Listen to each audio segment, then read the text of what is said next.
Bagaimana jika si narsisis adalah seorang istri? Berikut beberapa ciri-cirinya atau perilaku-perilakunya. Yang pertama, mereka cenderung untuk selalu ingin menguasai suaminya. Menguasai dalam arti mengatur dan membuat keputusan untuk segala sesuatu. Apa yang boleh dan tidak boleh, dan bagaimana hubungan pergaulan, hubungan pekerjaan, bisnis, dan sebagainya. Si narsisis inilah yang mengatur dan membuat keputusan untuk suaminya. Yang kedua, mereka tidak peduli kepada suaminya jika ada dalam masalah, jika sakit, atau jika dalam satu kesulitan tertentu.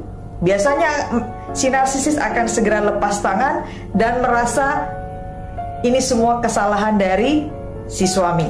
Dia tidak mau tahu, dia tidak mau urus, ya. Kalau sakit sekalipun, istri yang narsisis tidak akan peduli dengan suaminya. Bahkan jika harus sangat-sangat menderita, ya, dia tidak akan peduli. Yang ketiga, istri yang narsisis biasanya akan membuat suaminya selalu serba salah. Kenapa? Karena dia sangat royal dalam kritik. Kadang-kadang kritiknya tidak masuk akal, rasanya tidak penting, tetapi hari-harinya dipenuhi dengan kritik-kritik yang membuat suaminya seperti berjalan di atas cangkang telur yang serba salah, gitu ya, dan membuat suaminya kebingungan. Kemudian yang keempat, istri yang narsisis biasanya sangat manipulatif. Mereka hanya ingin membuat suaminya melakukan apa yang dia inginkan. Tetapi kalau sesuatu itu adalah yang diinginkan oleh suaminya, dia akan bisa memainkan drama-drama, ya, drama untuk membuat suaminya merasa bersalah, drama untuk membuat suaminya merasa takut, drama untuk membuat suaminya merasa punya kewajiban atau hutang terhadap si narsisis. Yang kelima, maka si narsisis ini sebagai istri biasanya akan cenderung untuk menguasai keuangan suaminya.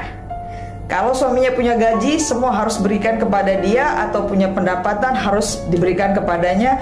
Dia akan mengatur segala sesuatunya, bahkan untuk ditaruh di dompet suaminya pun dia yang mengatur.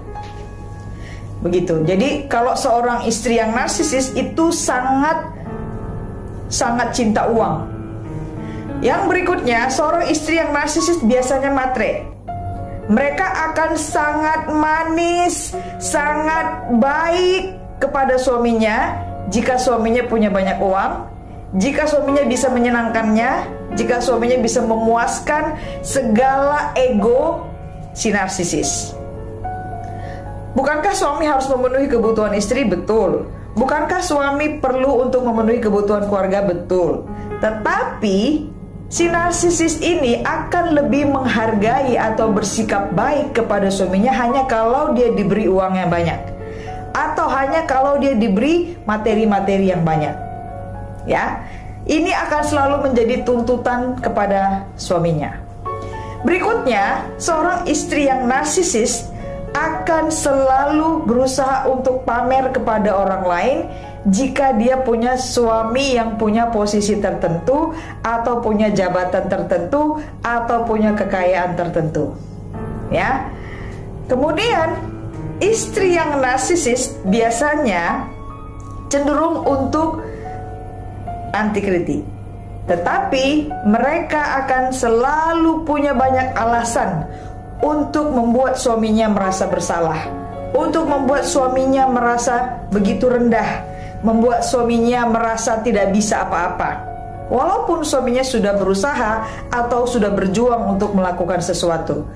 Jadi dia bisa punya drama menangis, dia bisa punya drama playing victim, dia bisa punya drama yang berbagai macam bentuk demi membuat suaminya tetap di posisi yang bersalah.